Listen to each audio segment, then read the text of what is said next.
Good evening. Let me go ahead and call the special meeting of the Rio Grande City Consolidated Independent School District meeting to order. It is Thursday, January 28th, 2021, and we are located at the Family and Community Engagement Center located at 1 South Fort Ringgold, Rio Grande City, Texas. Section 1 under agenda, for purposes of determining a quorum, let me take roll call. Mr. J. Peña. I'm present. Mr. Basilio D. Varela Jr. Present. Mr. Noe Castillo. Mr. John A. Pope IV. Mr. Cesar Velasquez Jr. Present. And Mrs. Daria Dr. B. Babinow. Here. Thank you. Let the minutes reflect that there is a quorum. Before we proceed to the Pledge of Allegiance, though, I think it is appropriate to have a moment of silence. We lost two family members of the district that I'm aware of. If I'm forgetting someone, we can include them, when you say your prayers. But I can think of right off the bat of Corporal Fulgencio Garcia Jr., law enforcement for over 20 years, if my memory serves me correctly. He started in the district with the PD back in September of 2010. We also have Marisela Ramirez, who devoted herself to the medical profession, and she was a nurse at Glee Elementary since 2018. As you can tell from the support and the condolences on our social media, it's very obvious that they were very well loved and respected. So although there are not enough words to adequately express our sorrow, I think at the very least we should respectfully have a moment of silence. So please join me.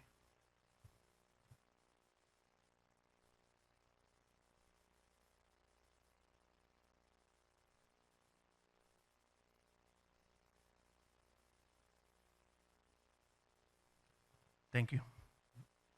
Section 2, Pledge of Allegiance. Mr. Castillo, will you help us with the Pledge of Allegiance?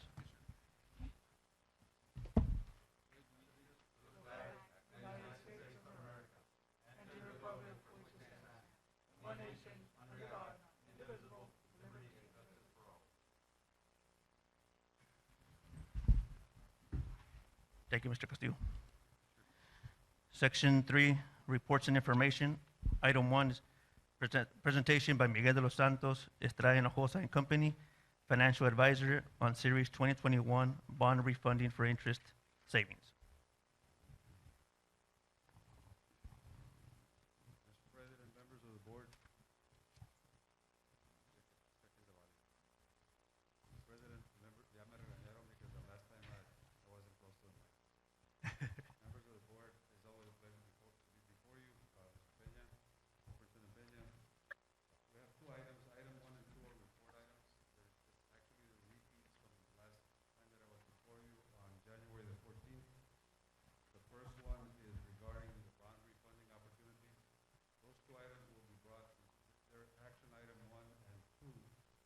Actually, action item 2 and 3 that will be approved if you're okay with what I'm going to present to you real quickly. The first one is a refunding opportunity. I presented to you last week, 2 weeks ago. $20 million more or less that you can refund right now. The interest rates are much better. You end up savings about $1.6 million. And what we do with that $1.6 million, if you choose to move forward with a bond issue, I remember that I said we take those savings, we divide them over the years that are left on that, and we apply them towards debt payment. That's about 86, if I remember correctly, $87,000 a year that you're saving in interest and you're making payments towards the new bonds if you choose to move forward with the new bonds. If there are any questions on that one, I'd be happy to address them. That's I didn't want to go through the presentation all over again. So same information. Just item 2 is you're asking for us to refinance the bonds and also setting a tax rate for the new, let's say, bond election we wanted. Is that what item 2 is about, or just Item 2 is about last week, 2 weeks ago, I presented the possibility of a bond for $60 million. And we talked about a tax rate being about an increase of about 5.3% or 5.3 cents. And since that time, I met again with administration a couple of times. The committee that you all have analyzing buildings and meeting with your architect and so on, put numbers to those. to those projects that you all want to do, and we increased at their behest the amount since the, you do have a 3 little page document on that one, on this one. Let me speak from that one. And by the way, Bobby Villarreal with me from our firm, present also. In the left-hand side, you have the bond amount. The last time that I was before you was 60 million. The tax rate increase for those 5 years would be 5 cents, 5.3 cents, like I said earlier. We revised it over much discussion with administration and the committee that was putting numbers to the projects. And they asked us to present to you this evening $71,650,000. The tax rate increase, the tax rate would increase by about 1.37 from what I presented to you the last time, up to 667. What that means to you, if you look at what your taxpayers are going to get as an increase in taxes for those 5 years. Remember last time I presented to you, I said that your increase is for 5 years and then it starts going down to below what it is right now. So your tax rate, if you look at the 2 columns, the first one is at the 60 million, which was 530, and the second one is at 667, right under 7 cents. And you look at what that means to a taxpayer. An owner of $50,000 home for 60 million would pay $26, and for 71 million would pay $33, and on down the line. So what staff felt was, you know, the difference was relatively small, and people might consider that, you know, the difference between, let's say, a $200,000 home, between $106 and $133 for the amount of money that you're getting, that you might want to consider that. It's not my call. I don't make policy decisions, but that's the way that we broke it down for you. To make, well, quantify this, the state would be paying more or less half of this bond issue, correct? I believe you're at 60-40 now. 60-40? So the state would be paying 40%, we would be paying. That is correct. And correct me if I'm wrong, at the end of the 5th year, the 6th year, let's say 8 years down the line, our tax rate would possibly be a lot lower than the 6 cents because of all the overages we have because of wind farms, fund balances, maybe solar farms. That thing could represent just a cent or 2 or 3, correct? That is, there's no doubt in it, because I know that you're going to have some major additions to your values. Those are going to be very helpful in bringing your tax rate down. The other thing is that automatically, I mean, just by the way that we did your structure, those 4 cents or those 6 cents that you're going to have an increase for the $71 million is only through 2026. In 2026, your rate goes down a couple of pennies, and then after that, it shoots down a nickel or so. To 29 cents. Okay. So it shoots down to how much? 20 what? To 29 cents, and by year 2028, the 37 cents that you're going to be paying these 4 years will shoot down to 29 cents. So you're having about a 10, 15% decrease in. That is correct. That's good. Now, generally, in an organization such as this, those are the times when people begin to reconsider and say, hey, maybe this is the time to borrow. Maybe we have other needs. You know, we can borrow without a tax increase because, in essence, you'll be staying where you are and doing some. Last question. That's 7-8 years ahead. Last question I have, Mr. Santos. Like the wind energy, the farms and solar, I know they get a tax break on the M&O side, but in the interest and sinking of the INS, they get taxed at 100%, correct? That is correct. And that's what come the taxes over 5-6 years start coming down dramatically because that's still being taxed at par, basically. That is correct. You don't give them any breaks. The thing about it is that wind energy, the 100% tax rate collections is that if they're worth 100 million, you're going to tax them just like. There's no, ¿cómo se dice? No. what do we call it for homeowners? No Exemption. exemptions Exemption, of any kind. On the M&O, actually, when you present to the state your values, you present two values. You present the taxes you're going to collect on your M&O values, which are going to be lower because you're giving these companies a break. And then you're going to present your values on the INS side, which is going to be 100%. So last question I have. So let's say 10, 12, 14 years, 10 years down the line. Right now, we're at 7 in taxation. What do you think in 10 years that taxation would be at, more or less? That'd be helpful. Your ta-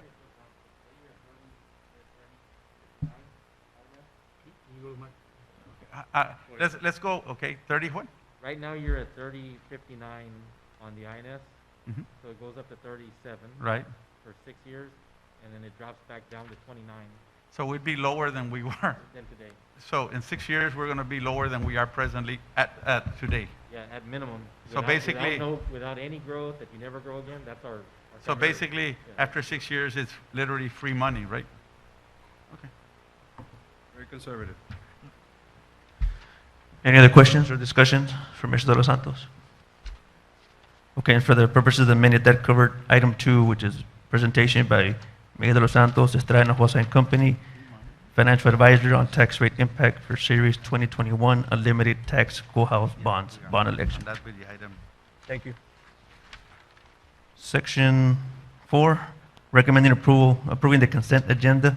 The board has agreed to discuss the following items. All of the items below that are not called out will be approved by consent, I so move, Mr. President, that we approve the consent agenda as presented. which is item 1, which is consider and take possible action on travel requests from Rural High School and Gruya High School. There's a motion by Mr. Varela. Is there a second? Second, Mr. Castillo. All in favor, so signify by raising your right hand. Same sign, motion carries. Action item number 2, consideration and approval of an order authorizing the issuance, sale, and delivery of Rio Grande City Consolidated Independent School Unlimited Tax Refunding Bonds in one or more series, setting certain parameters for the bonds, authorizing a pricing officer to approve the terms thereof, levying a tax and providing for the security and payment of such bonds, and enacting other provisions relating thereto. Mr. President, I move we approve item 2 with the value of $71,650,000. There. Mr. Villarreal, Yes. that first item is the refunding. Okay, So that's the order for us to proceed with refunding. so that's the refunding. The second one is the other one. Okay. It's the interest statement, okay. Okay, I approve item 2 as presented then. Okay, there's a motion by Mr. Varela. Is there a second? I'll second that motion. Second by Mr. Peña. Any further discussion? All in favor, so signify by raising your right hand. All opposed? So raise your left. Dr. B, I'm not sure if you voted. I'm abstaining. Okay, thank you. The vote is 6 in favor and with one abstention. Motion passes. Item number 3, consideration and approval of an order calling a bond election, providing for the conduct and the giving of notice of said election, and resolving other matters related thereto. Mr. President, I move that we approve item 3 with the, now do I give them the amount of dollars on this one, or? Okay. I move that we approve item 3 as presented with the value for the calling of the bond election to be $71,650,000. I also will, that's my motion, and we'll have some discussion. There's a motion by Mr. Varela. Is there a second? I'll second the motion. Second by Mr. Peña. Any discussion on item 3, I'm sorry? At the end, Mr. Peña, let me just ask, there was a committee that did a needs assessment? Yes, sir. Okay, go ahead. Yes, sir. We had a committee that was developed here in the district from all stakeholders throughout, from classroom teachers to administrators. We also had parents that were involved, community members. And what we did is we went ahead and started discussing different needs at our first meeting. At our second meeting, we started to discuss already items that were needed to be improved. We also did some subcommittees where these committees went out to the different facilities in the district to see, where we're at the present time, and they went ahead and made a documentary of it. We reconvened as a committee a week later, and we each subcommittee presented and identified the needs. At that time, we saw the documentary, a video, so that the whole committee could see, and we came up with a recommendation, sir. Can you read how the bond issue is and the amount or whatever, so people would know?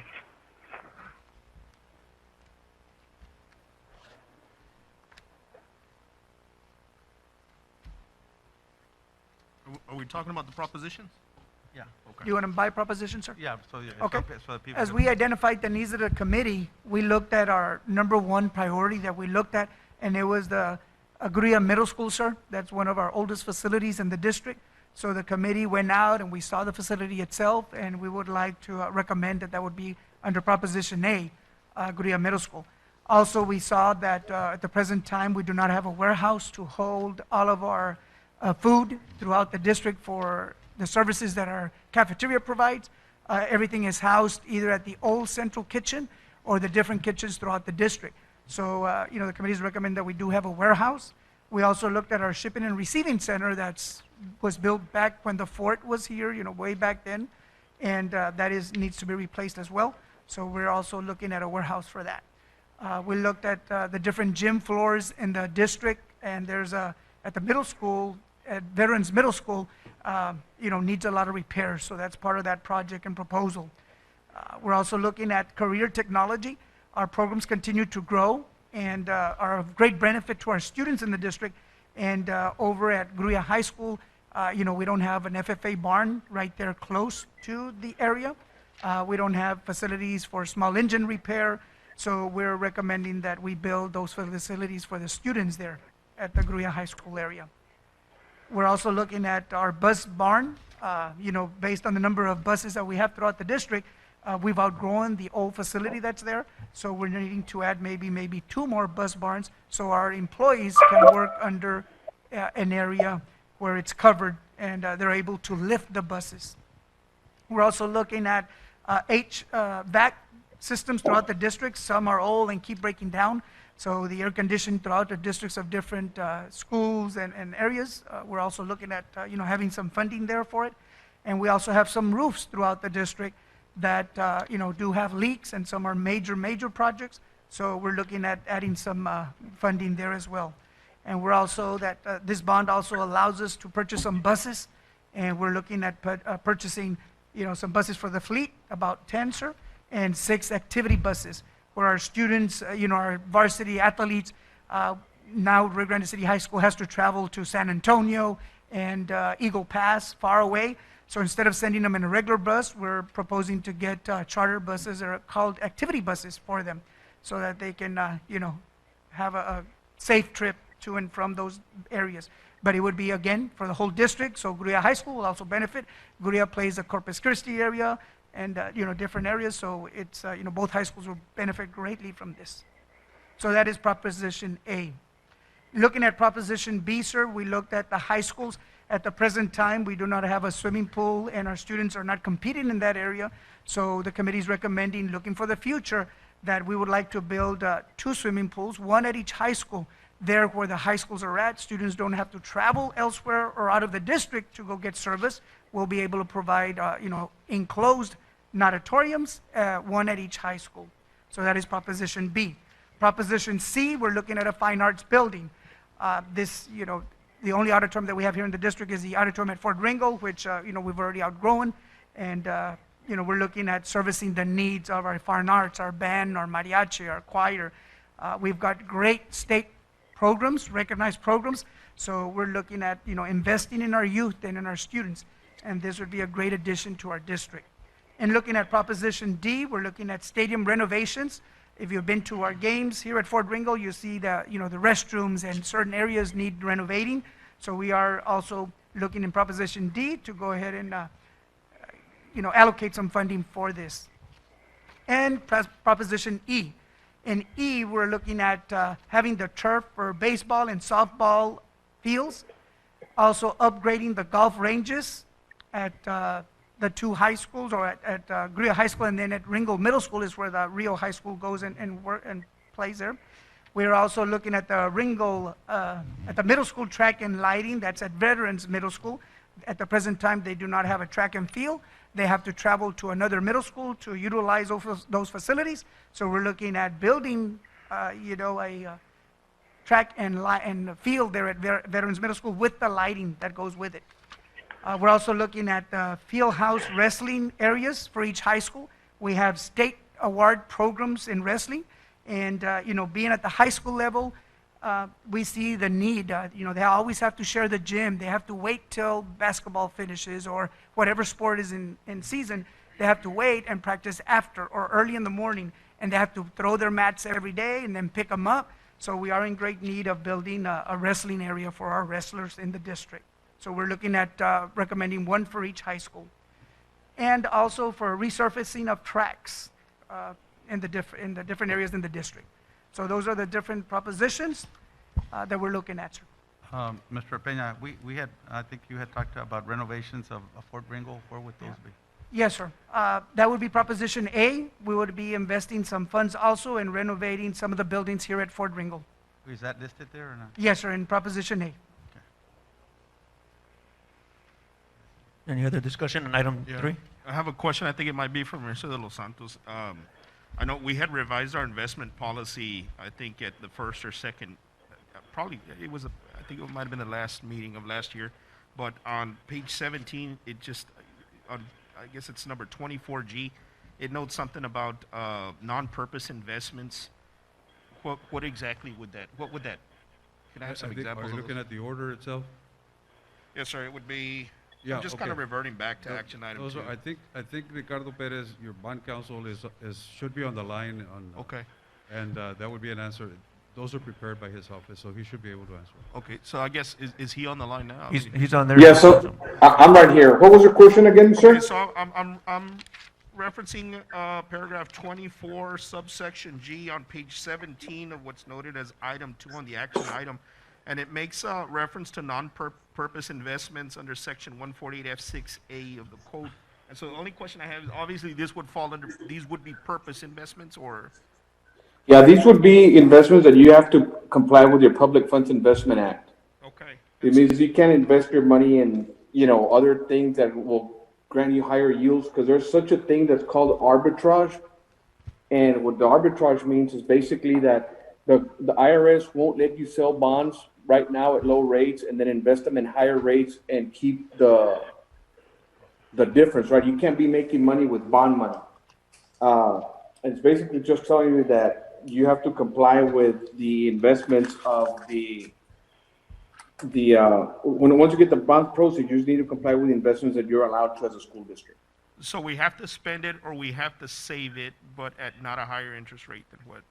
Well, if you get a higher interest rate, like let's assume that you're gonna pay 2%, right, for the borrowed money. Right. And then you are able to find an investment somewhere. Let's assume the market goes up and they're paying you 3%. Well, you can keep the 2%, right? But the 1% above, you have to give it back to the IRS. Okay. And so obviously, if it was a case that something like that did pop up, we'd have to go back and look at our investment policy. Right now, I guess the assumption, we're just gonna spend it all Right. on facilities and equipment, rightfully so. Okay. And then I guess the last question that I have is, the Permanent School Fund Guarantee Program, it's paragraph 36 on page 24. Is that the same program where the state kind of, it guarantees some of the construction if we spend some of this money on new school facilities, or is that a different program? That's it. That's it, okay. Yeah. Let me just add a little bit to what he said. Permanent school fund guarantee, the rating agencies will rate your credit based on who you are, how much money you have, how well you run your business, the community, how poor it is, and the economy, and so on. And then you'll get a rating. Let's say you're an A rating. The permanent school fund guarantee is like the richest man in Rio Grande City co-signing a loan for you. So the state will co-sign for you, and as a consequence, your rating of A will automatically go to AAA, which is the highest rating that you can get. I don't know exactly how it's written in the order. I'm sure that he responded to it accordingly. But the permanent school fund guarantee is very important to school districts because the state steps up as a co-signer and kicks up your credit rating regardless of how poor you may be. And we're an A, right, or A minus, I think? I think you're an A or A minus, yes. Which is, you're a good investment grade, but it's impossible. I don't think there's a AAA down here in the whole valley. The reason for it is that when they rate you, they look at the economy of the area, they look at salaries that are being paid by, the income of people in the valley. So those are things that an entity like yourself, you can't do anything about it. I mean, you can't control that you're a poor community and so on. So those things are downward drivers, if you will. Yeah, but But- Mr. Los Santos, but by the state guaranteeing it, we could be a C plus or a B minus, we'd become a triple A because it's guaranteed That's by right. the permanent school fund, That correct? is correct. Your co-signer is the state of Texas. And then the rate doesn't get locked in until May when the actual election happens, right? So, I mean, there could be some rate shifts between now and then. It could, actually locks in the day that we sell the bonds, which would be, if you pass the election in May 1st, and we sell the bonds like 30 days afterwards, the day that we sell the bonds, we'll sell it whatever rate it is. We'll keep an eye on the market. You might say, hold on, we don't want to, if it shoots up too high, you might say, we'll wait. You don't have to sell the bonds. I mean, you could pass the election and sit on them for years. Okay, so just assuming there's some volatility or something that we're not seeing, and later the stock market tanks or something, and there's a bubble, and interest rates shoot up or something, we don't have to go You don't forward have with to. it in the future. Right. All right, well, obviously We'll between run now some and May. numbers for you, and you decide whether they're numbers that are palatable for you. Or Okay. you could also sell them in increments. The series? Yeah. Okay. Would it be So one if series you per? approve 71 million, you can sell 20, and then, next year or in 6 months, sell another 20, y así te la llevas. So it looks like, so maybe it's gonna be one series per proposition, or that the series is gonna come later? Like they're just gonna, are they gonna categorize the propositions by series, or? No, it's one series. Okay, so it's just gonna be one series bond? Yeah. But there's the option also, you guys might be able, I think y'all can decide later, or do we decide if they're issued in series? I'm sorry, I didn't catch We, that. we decide. Yeah, well, yeah, Well, because I in kinda. other words, if we want to sell them in increments, we can Right. decide to sell them in increments. Oh, yes, If we yes. want to sell them all at one time. Right now, if things were equal right now, it's a good time to sell right now, correct? Absolutely. And if things look like they look today, we need to sell them all. If they look like today in May. Yes. It's like Bobby would say to you if he was up here, if you were a betting person, would you bet that interest rates are going to go up or down in the next year or so? They're going to go up. So Yeah. these are good times to sell. The other question, the other point, you're asking a very good question, sir. The other point is that the interest rate that we provided for you when we analyzed the numbers, and we said you're at a 2.72% interest rate on yesterday's numbers that we ran for you. We actually yesterday's market was actually 2.2. Okay. We added 50 basis points or 0.5% as a cushion, just kind of to be conservative in case the market moves 0.5 percentage point between now and June. Yeah, and then, So- I just wanted to note, just kind of for the record here, at the end of the 2A, we're already given the authorization to issue the series. So it seems to me that the authorization is being issued now. So- Right. For the bond election, no. For the refunding, yes. What you're approving is parameters. Okay. You're saying if the market is within these parameters, we authorize the superintendent and the business manager or the board president to go. Because Okay. if we're selling today and the interest rate is there, the people that are buying your bonds will not hold the interest rate for more than 24 hours. So we can't call a board meeting to do that. So Right. you're giving us authority. So Understood. basically, we're giving you authority that if it lies in this, from this parameter to this parameter, from X to Y, and if it's in between there, we go. If it's outside that parameter, we don't go, correct? That is correct. Okay. And last thing I would say, right now, like I say again, and you're right, I would think that as we go further, the interests are going to get higher. So I do believe that when we do pass them, if they're anything like they are today, we need to really sell everything because right now is a tremendous time to sell. It is a good time. Superintendent Thank you Peña, for the opportunity, sir. where would Thank the you, sir. public be able to see a detailed list of each proposition? Once it's approved today, sir, we're going to start to get in contact with Dr. De Los Santos and our bond attorney. We're going to go ahead and formulate a presentation. And in the next couple of weeks, we'll be ready to present to the community. And then after that, what's the step? The community votes on whether or not they want it, or? Yes, sir. Come May, once we set a date as a board, we'll set a date in May, and the committee will go out and vote Okay, so for or against the even propositions. if we move forward today, I mean, the community's going to vote whether or not they want it? That is correct, sir. We're just authorizing the election. At the end of the day, the community or the general public or the voters are going to say yes or no. And we then, based off of I know we were presented with the examples, I mean, I love examples, obviously. Examples that where they explain if your house is valued at such and such amount, this is how much your tax increase will go up. That will be in the actual. Yes, sir, we'll make sure that we have it in the presentation. Okay. And we will also place it on Facebook and our district web page as well, so that they can go back and view the video and the explanation. Okay. Thank you. The great thing about this, John, that in 5 years down the line, the rate that we're paying would disappear. In 5 years from now, we are going to be paying less taxes than we are right now on our INS side. So basically, 5 years from now, we're going to be getting free money, basically, because of all the fund balances we have, the solar, the wind. They're paying for this bond issue. Not that. What I'm trying. 6 years from now, we're going to be at in other words, at 6 point whatever cents. They're not going to exist, and they're going to be gone.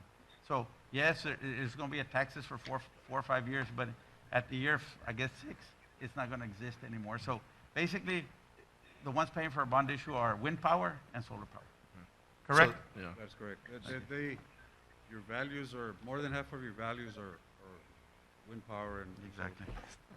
So So when you're basically, looking at it, they're paying for half of your facility. so basically, they're going to be paying for a bond issues 5 or 6 years down the line. Correct? That's correct. So just stressing, that's really the unique opportunity here. It's both the wind farms and the cheap interest rate. And that's what we were talking about. There's never going to be a time like this. That's correct.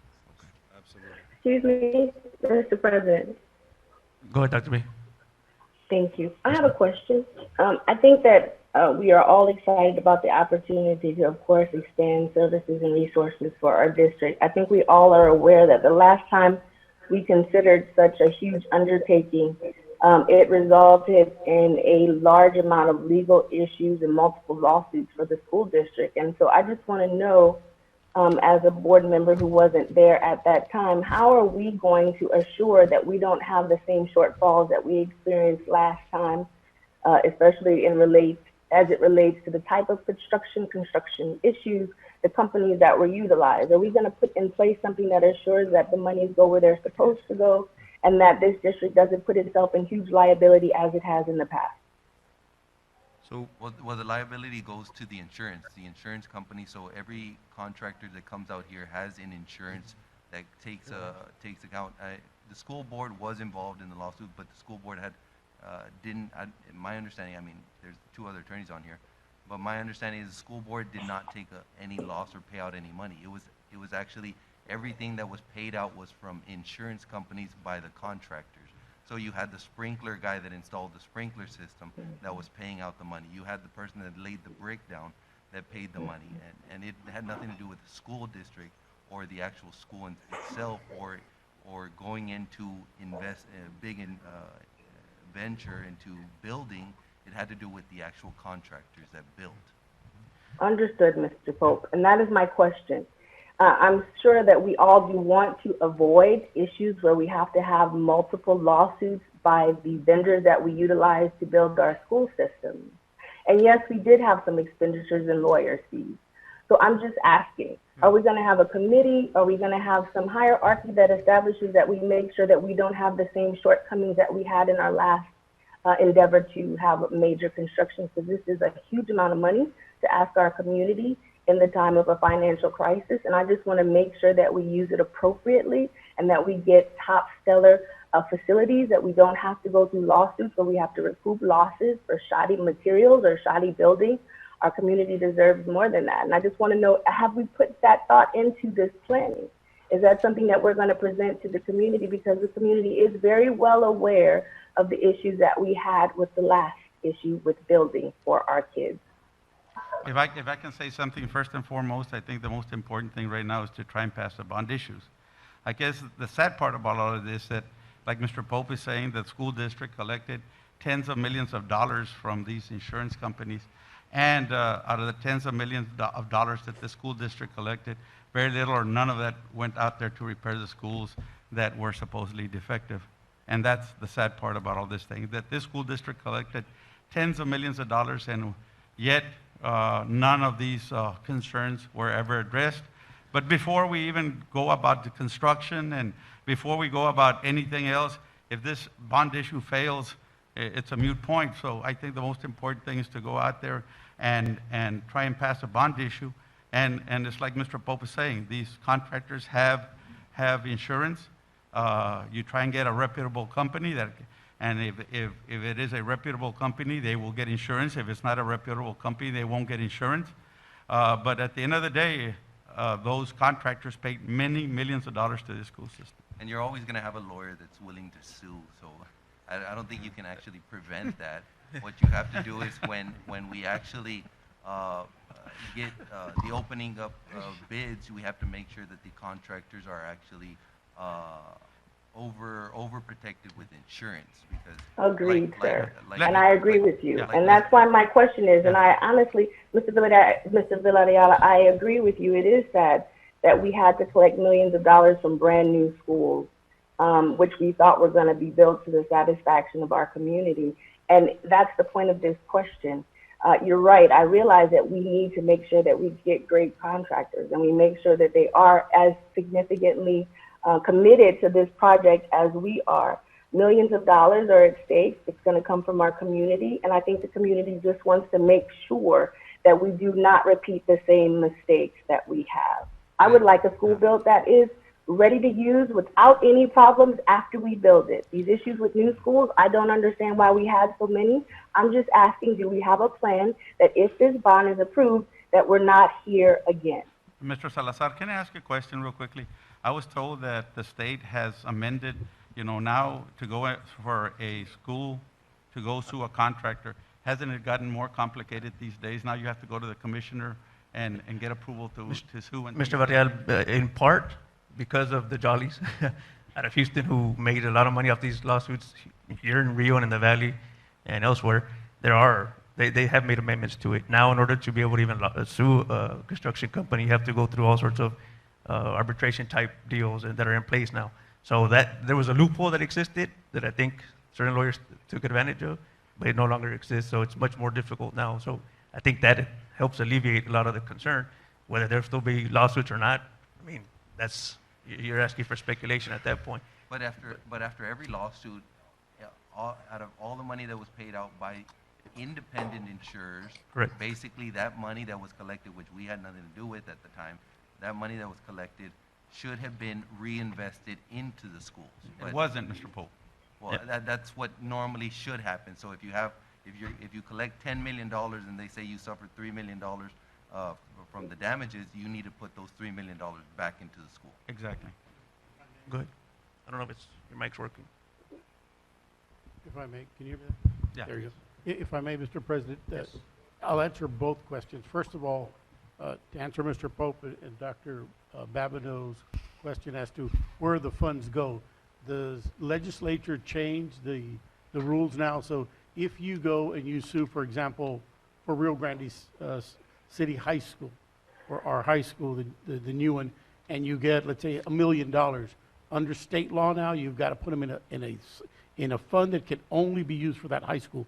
That was not in place before these lawsuits. So a lot of attorneys went out and filed suit before that. But now, if they were to file a lawsuit for this building and money were recovered for this building, the school has to now specifically earmark it for that same building. So you can't put it into buying buses. It has to go back to that same facility. That's number one. Number two is now the district cannot just hire any attorney and file suit against a contractor. Before you do, you've got to go to the Attorney General's office and you have to ask permission. And the Attorney General's office decides if they want to take the case or not. So what's happening basically is the Attorney General's office is now involved in litigation. If the Attorney General's office feels they don't have a case, then they'll allow the school district to farm it out to other attorneys. So that law has changed in the last 3 years because I know the last funding that came back in at least one of the lawsuits here in Rio Grande City back in June of 2019 when I was board counsel, there was a question, so we earmarked that for that campus just in case the state comes back and says you have to use it. So they've made some progress.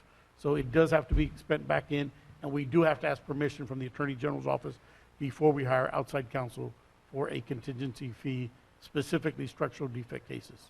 Last thing I would say, when the schools were built, I think they used there's only maybe 4 or 5 contractors in Laredo and the Valley. I think there were 4 or 5 contractors total in the valley. A lot of contractors got used. Every single contractor almost in the valley in Laredo, Texas got used.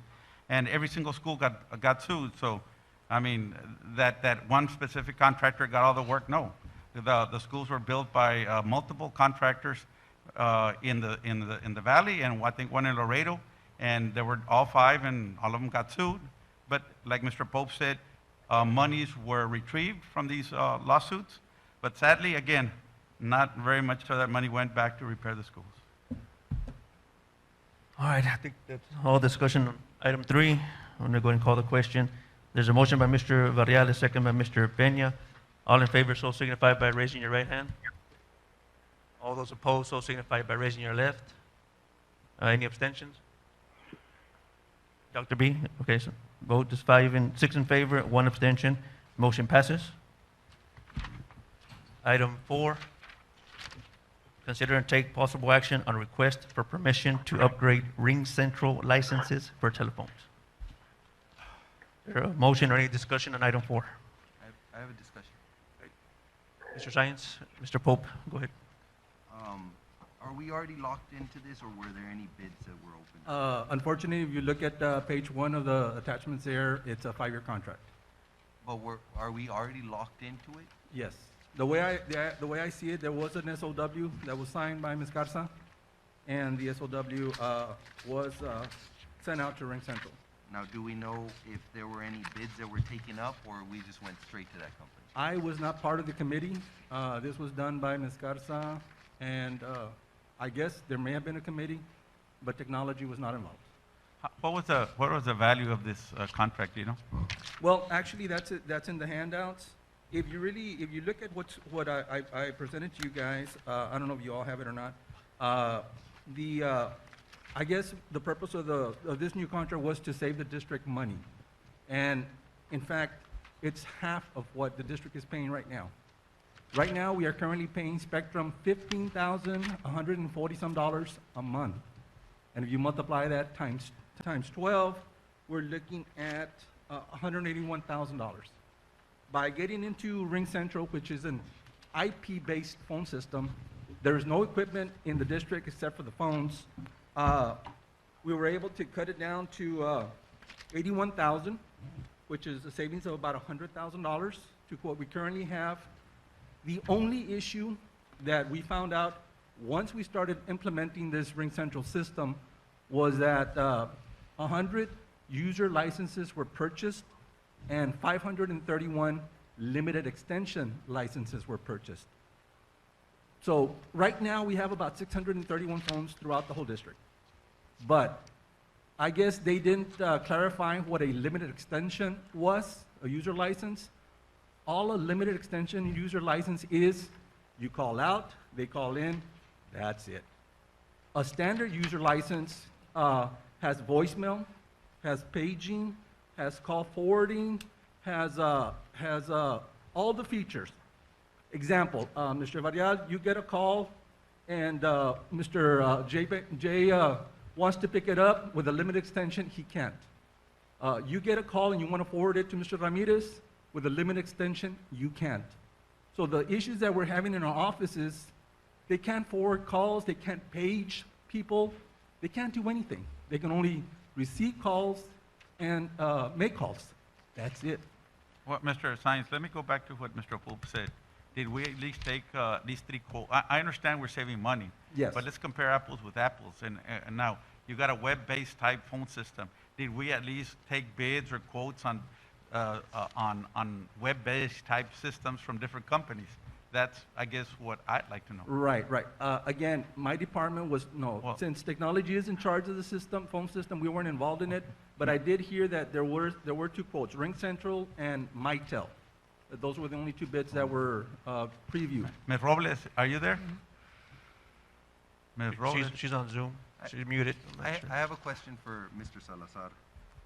Mr. Salazar, this contract was entered into January 8, 2020, but then it's, I guess, it's being submitted today for approval by us. Is this a binding contract on us? Can we open it up for bids? Yes, it is not a binding contract because, again, you cannot backdate a contract. So technically, they've been working pretty much at will. So, and I'd like to, at this time, with the board's permission, that if we have some of these contracts, when they come out before they're brought to the board, if I could get a copy of them to review them, because I always get rid of arbitration clause, indemnity clauses. I make sure there's a termination clause. Right. There's a lot of things at the district, we have a lot of immunities, not contractual immunities, but a lot of times the contract will rule. So I have not reviewed this. So I just asked that maybe in the future that when administration looks at these, that they send them to me, I review them and I approve them, or at least make some recommendations. And most of the time, the vendors they want the business, so they'll make the changes. But I don't, if they already started working and we don't have board approval, because this is an item that's over $50,000, then we're not bound to the contract. So we could send them a termination and let them know. It would be nice to have a termination clause in there and get it, board approved, subject to a termination clause or subject to. Actually, sir, not that I want to contradict you there, but it did go before the board when it was approved. I remember Mr. Elizondo and myself, we were at a football game, and we saw the item on the agenda. It was back in November, right, Mr. Elizondo? That it went before the board to get approval. So I know it did go before the board. We were not involved in the decision-making at all, yet when it was approved, I was told, you're now in charge of it, just like that. So let me ask a question. Are they by board? I couldn't, that would be Ms. Sita or Ms. Ms. Robles. Ms. Robles, are you on? I actually have a Good request. evening, yes, I am here. She's there. Is Ring Central by board, ma'am, or not? I believe so, sir, yes. You believe? Can you check? Let me ask you, did we get 3 quotes when we did this web-based type phone system? There were 2 companies involved. Okay. And do you were these a cheaper one, or were these? What do you remember, Ms. Rowley? Yes, that was the best option, the most inexpensive. I have a request actually of Attorney Salazar, if I could, Counselor. On this contract, there are a lot of terms here that seem really ambiguous to me. One of them is that first one on 204 where it says service commitment period, and then it says renewal term, and then it says 60 months. Everything to me seems to indicate that this is a monthly agreement. And so my request would be, my intention is to at least request for the board table this matter, and if you could look back into the record and also look at the contract, and at the same time, the deviation from what's being requested now to what was actually, that's too large of a deviation. So I think that this lacks a lot of materiality. There's a lot of terms in here that were excluded, and it seems awfully ambiguous to me. I'm requesting a legal review if I could, and I would table at this point. So if I could raise that motion. I motion to table the matter subject to legal review on item number 4 by Councilor Salazar. I second the motion. So we have a motion by Mr. Peña and a second by Mr. Varela. All in favor, so signify by raising your right hand. All those opposed, same sign, motion carries. Mr. Salazar, I will try to get you all documentation that I have, but I'm pretty sure there's some that is missing because I just got a portion of it. That's it. But I'll try to get you everything that I have, and I'll shoot it to your email. Thank you, Mr. Sainz. Thank you, Mr. Sines. Item 5, consider and take possible action on addition of sunshade canopies at Grua High School baseball and softball bleachers. Do I have a motion on item 5 or any discussion? I move that we approve item 5 as presented on our board packet. There's a motion by Mr. Varela. Is there a second? Second by Mr. Castillo. Any discussion? All those in favor, so signify by raising your right hand. Same sign, motion carries. Item 6, consider and take possible action on the renovation of batting cages and replacement of baseball and softball pitching machines at Ringgold Middle School. Is there a motion or any discussion on item 6? I move that we approve item 6 as presented on our board packet. Motion by Mr. Varela. Is there a second? Second. Second, Mr. Castillo. Any discussion on item 6? Were there any bids taken on this one? No, they're state approved. Because I know in the actual, it was the amended that included the actual $75,000 in labor. Mr. Ramirez, maybe you Yeah. can explain. Good evening, Mr. President, members of the board, Mr. Superintendent. What was your question again, Mr. Pope?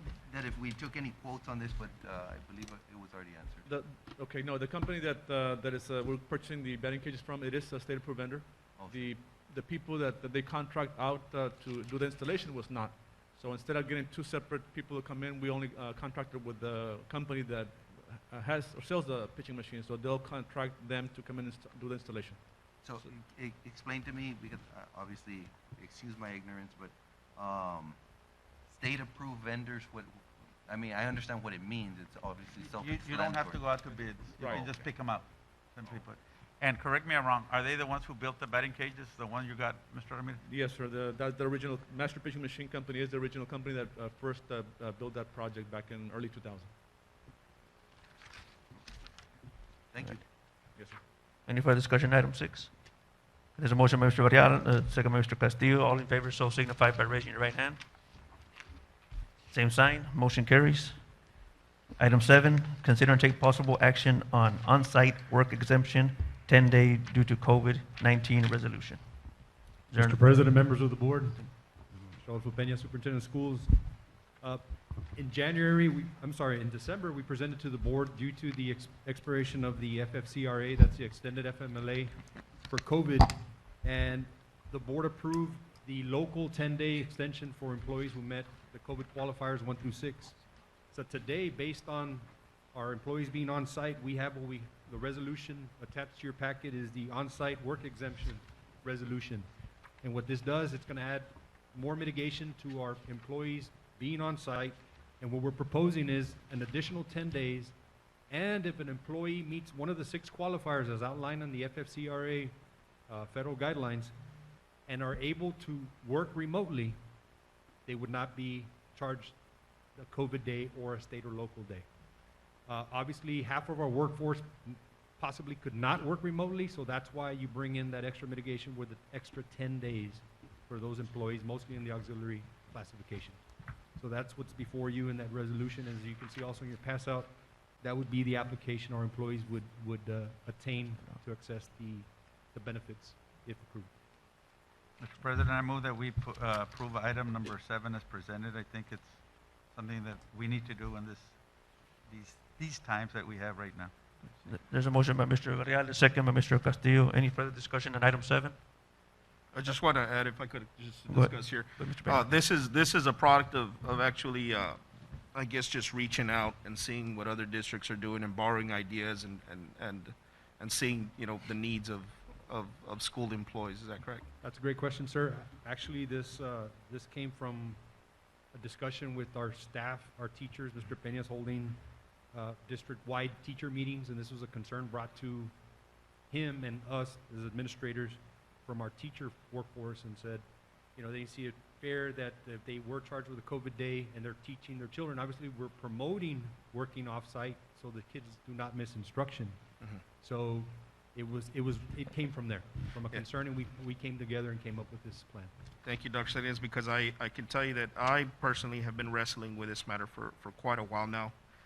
And, one of the things that it's really hard, because I think that I think a lot of the assumptions that people are getting is that, there's really only 2 reasons that the school's open, and one is for money and one is for academics. And quite frankly, I think that a lot of people are overlooking the fact that we have a lot of, for example, socioeconomically disadvantaged children. We have children that are in abused homes.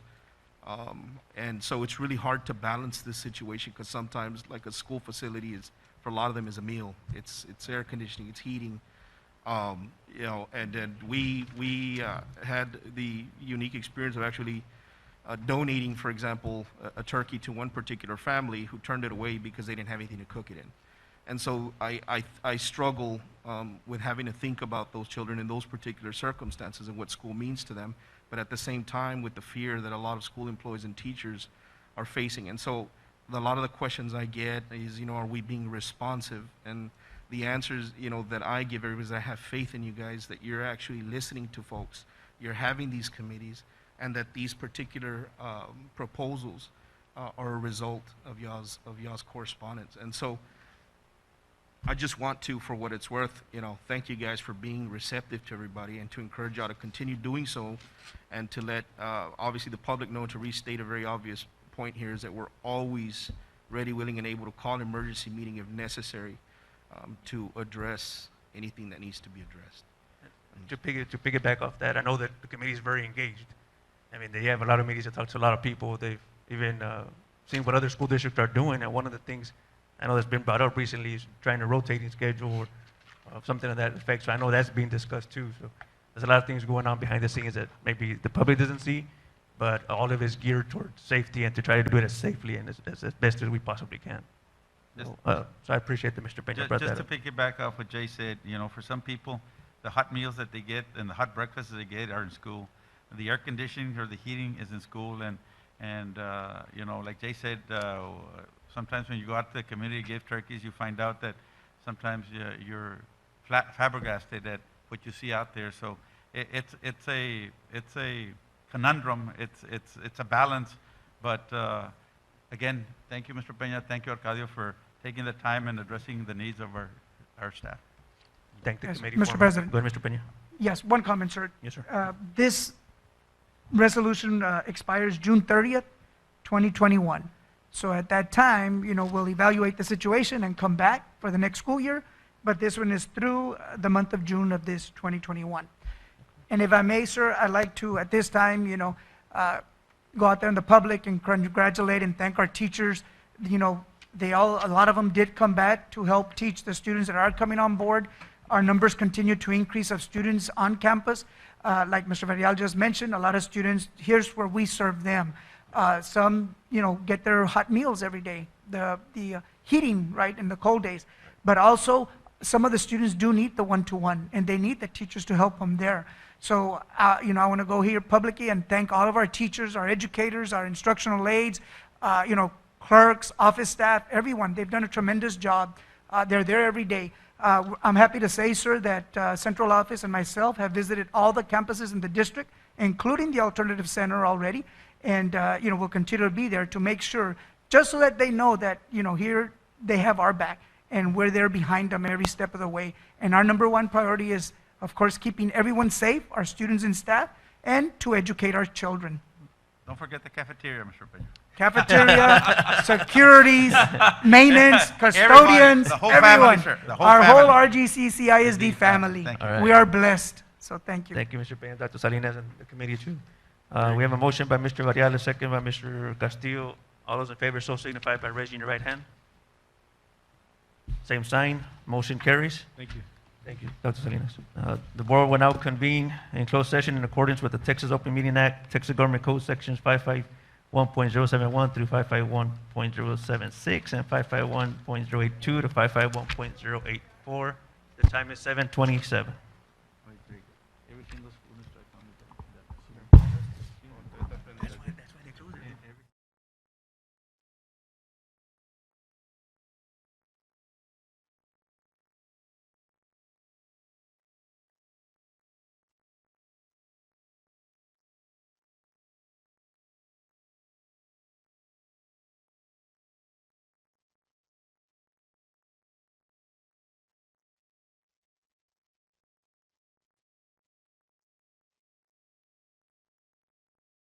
What I do? It's not pretty. Hey, one time send me the notes. I said, give me the notes. Then the girl gets it and gives me right back. You're like, here, I don't need your notes.